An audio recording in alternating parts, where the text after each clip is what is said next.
Here are two identical groups of Venus flytraps. Take a guess as to which one has grown in sunlight and which one has grown in a garage, A or B. Well, this one has grown outside, and this one hasn't seen the sun in over 152 days.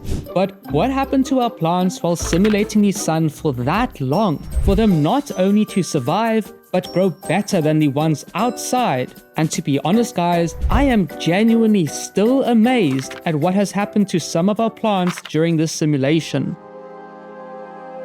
After putting almost all my plants into their new garage grow room, I honestly have no idea what to expect. I know they will at least be safe from my neighbor, who still wants to throw bricks at them and destroy them, but this is the first time I have ever tried to simulate the sun with lights. So I'm really not sure if this is a good idea for our plants or not. But with only a few weeks of heavy research into the different ways to grow plants without sunlight, I spent a lot of money on these custom-made lights to hopefully suit the plant's wavelengths and all that stuff perfectly. Because if this doesn't go well, not only will we lose hundreds of irreplaceable plants, but I'll kinda lose my job too. So I really have to trust all that research. Now, I say I put most of the plants in there because I left some outside in the front garden on purpose. Partly to see if my neighbor really would throw bricks at them, but mainly to compare them to the ones in the garage. And seeing as we already have some interesting results after just 21 days of them being in there, comparing these plants to them is very interesting. You can see the sundews have come up, growing very, very quickly. You can see there's just so much new growth there. What you guys need to take a look at right now is that currently these guys are still developing their flowers, and you'll see the difference soon with the ones in the tent. You can see they're all growing very quick, all upright. That one has a flower stalk too, developing. Now one big problem about growing them outside, or I guess even in a greenhouse, is aphids. And these guys do get aphids, which I am treating. But you can see outside they're still catching their food. Quite a few closed traps here. Yeah, the fly traps look pretty decent, nice and bushy, some taller traps. You can see that the Sarracenia purpurea here has finally opened up their flowers. It took them much longer than the ones inside, but we do have some new growth coming up. Looks all right. This is Sarracenia leucophila. No new traps just yet either. Still developing. Yeah, this is the bog garden outside. In the front garden, the sunniest part of the entire house. Seeing as it is the 21st of May here, the first of 4 months of sunlight in England, these guys are growing quite well. They usually do much better and start growing weeks earlier if they were in a greenhouse, but seeing as I wasn't going to risk that anymore, and I had built our indoor sun, I wasn't really thinking about that much. In fact, with the results we are seeing, I wasn't thinking about greenhouses at all. Look at how beautiful these plants are. I have never seen the Sarracenia have such distinct colors like this before. Like, I knew it existed, but I never knew it could be this intense. This picture came up like 2 weeks ago. So, I mean, just compare this one to the one outside. This has been 2 or 3 weeks of growth. And you can even see the difference. Look at how much veining is on that one. This one has nothing. They're the same species, just different types, obviously. And then compared to this one, I love this. Look at that. That beautiful red and yellow. And it's huge, and it feels, you can almost see that. I hope you guys can see that. It's literally like fluffy. This is insane. One of the biggest things is that these guys have already finished flowering. I've even pollinated them about 3 times. Compared to the one outside that is still busy flowering, these guys are finished.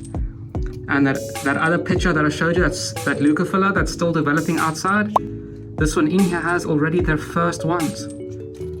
And this is a tarnox, so its flower is nearly finished. Now obviously, at the end of this experiment, I want to take these guys out and compare them to the ones out there and then see which one can actually catch more food at the end of this video. But for now, we just need to let them grow. And look at that. This is just insane. The exact same plant outside doesn't even look like this, like not even closely. And that's nothing compared to the Slax giant here. The Slax giant outside is more long and spindly, smaller petioles, and it's not as dark red as this. Look at that red. It is insane. And this one even has some splotches of red on its petioles. I think that's a little bit of stress, but the new one doesn't have it anyway. I can't even explain how insanely good these plants look. I think the plant that has the biggest difference between the one outside and inside is this one. This is Bimbo. It's known for these huge arching traps. Look how much it just arches over, nearly like 180 degrees. All outside, they all look the same. Like just these two. You can clearly see the difference. And that's just the fly traps. What about the sundews? They are looking insane. This is also a sundew that we have outside. And look at the size of it, like compared to my hand. The ones outside, yeah, they're coming up nicely and all, but they're not as big as this. And these ones are actually flowering too. The ones outside aren't flowering yet. And if you thought the ones outside were coming up quick, take a look at that. And they are just pumping right now. They're going insane, just coming up out of nowhere. However, when simulating the sun, not everything is as easy as just putting up some lights and waiting 3 weeks for what seems like a miracle. There are a lot of problems that come up. Some of them I never even knew existed. It's only 27, 26 degrees, 58% humidity. So that's 82 Fahrenheit for you guys in America. To me, in here, it is warm. And you might see on my face, like I'm genuinely dripping sweat. It's only that 28 degrees. It's not even that hot. But the plants, they love it. I think it's something to do with the type of lights there. I had to get an extractor fan because I wasn't expecting it, and that does help. It keeps it under 30 Celsius. But all that heat also means that watering them gets kind of difficult. I currently water them with bottles like I've been doing, but I'm going to build benches with a proper watering system in here.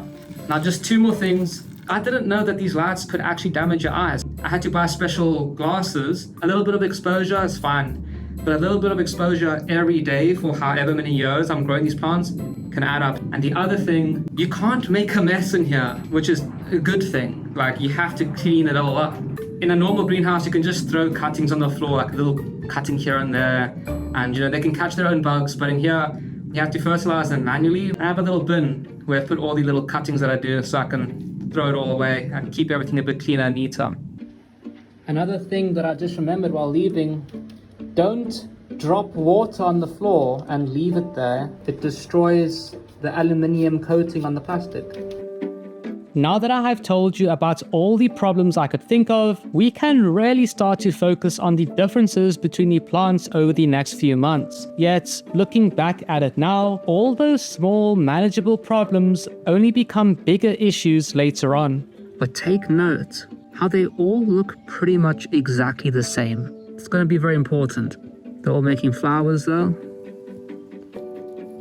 We don't want these. Gotta make it fair.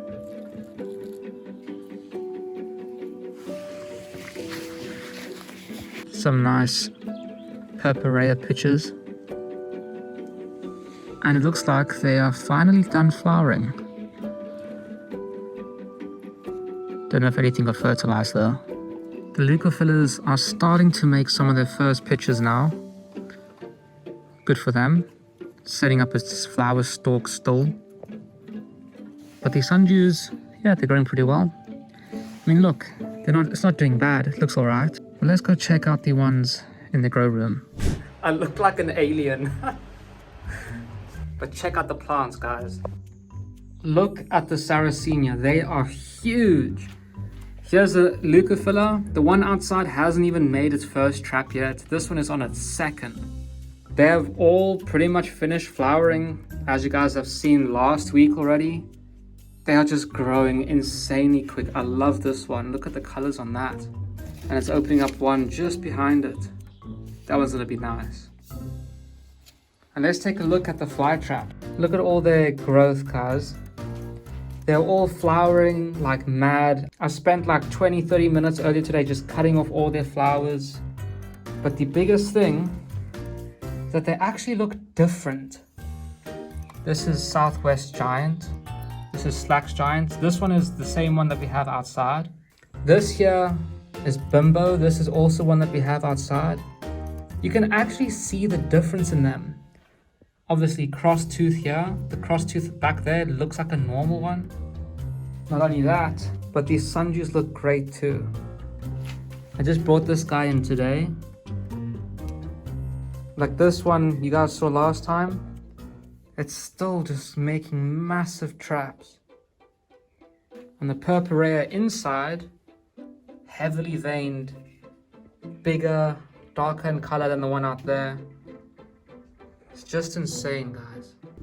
As the days grow longer, so do the plants. But my willingness to visit our simulated sun has started to dwindle. As you'll see, I am spending weeks of time on different things trying to get the plants happier. But between the extreme weather changes and trying to keep the plants happy, I have started to get a bit irritated with the setup we created. The high humidity and heat, which stresses the plants out, difficulty of controlling airflow, which only breeds diseases, and stress of trying to not have a single drop of water land on the floor and ruin the sheeting has started to get in the way of simply wanting to grow plants, let alone fertilizing them, cutting off old or dead leaves, and dealing with spraying pesticides in a room that small, all while wearing glasses that makes it quite difficult to see anything. And as you guys might start to notice, the time between updates starts to become pretty long. But yeah, the Sarracenia is looking alright. The Flytraps, they look very, very similar to each other. And I'll be honest, they don't look any special, like anything unique about them. And the sundews, well, they're eating a lot of food, but they don't look amazing. Especially these ones here. I moved these ones from the grow tent to outside so you can see what happens to them. And they've completely gone dry, like the stickiness. But you can see how red they were, and now they're starting to calm down and become a bit orange.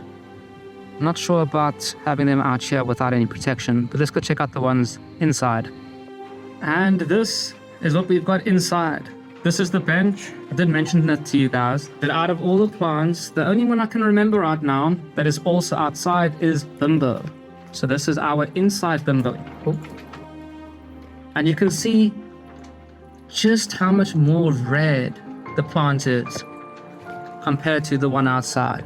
It is, I would say, double the size. It looks so good. And obviously it's not the only one doing well.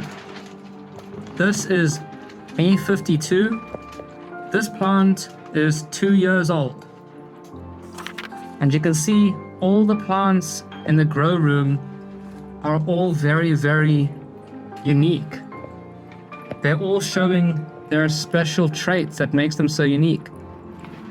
Unlike the ones that are outside that all look the same.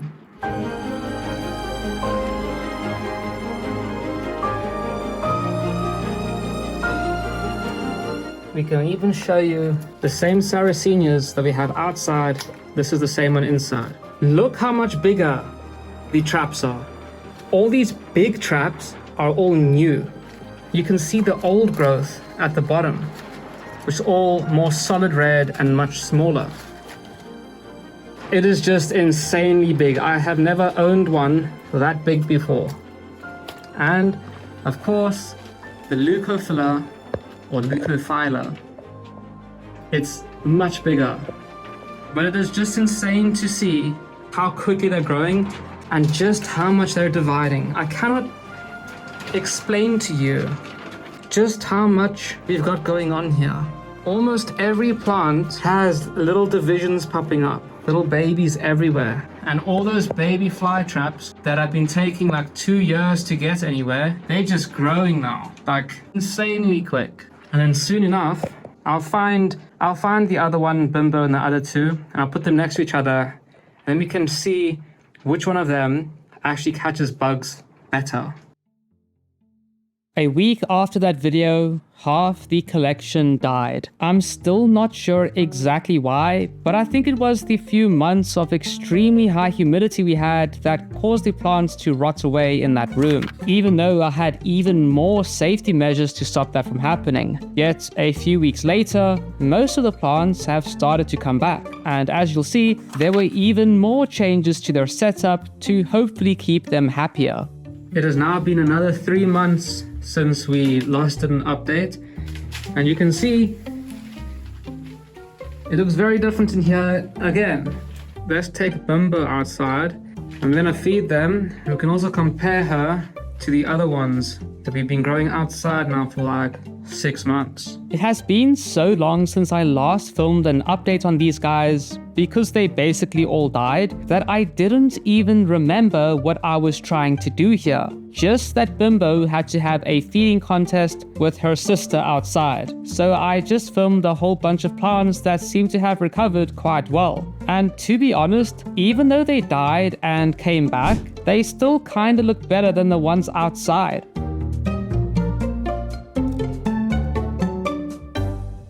Now, of course, the bog garden is looking extra rough right now because all these summer traps have died back for their winter dormancy. So after cleaning it up quickly, let's take it inside to test the fly traps. Seeing as it's now September, the 4 months of sun are over in England, and there are no more flies around, so we have to use crickets. And while crickets are usually pretty interested in the Venus flytrap nectar and colors, this cricket doesn't seem to care about that.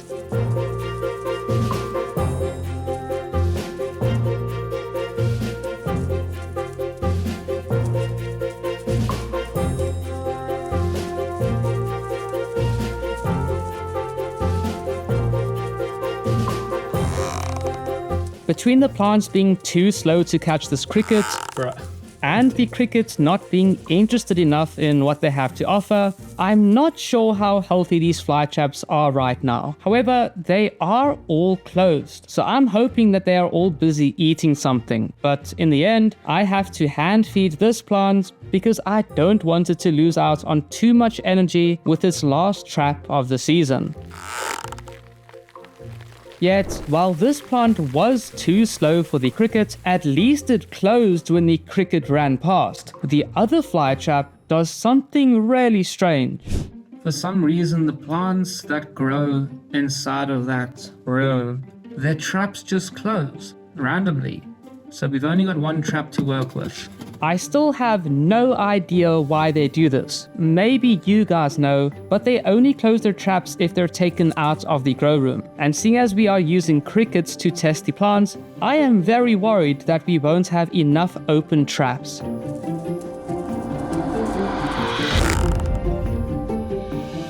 But for whatever reason, this cricket was quite interested in this trap. I'm not sure if it was the colors or maybe the nectar, but Bimbo caught it without any issues and with only one trap left. Yet, I'm not sure if her catching this cricket all by herself really proves much here. Sure, one plant might look better and might be a bit healthier, but the other one lived outside and has been eating tons of bugs all by itself.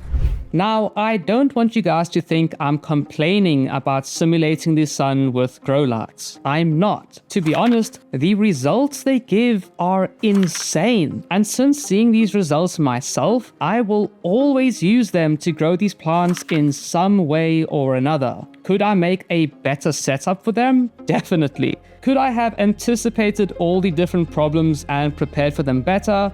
Maybe. Yet, what I can say for sure is that it's just a different way to grow these amazing plants. Some of you might love grow lights, some of you might hate them, but like I said, I will always be using these grow lights in the future. We just have to work around all of the problems that come with it. If you watched this far, please would you consider subscribing, and I'll see you in the next one.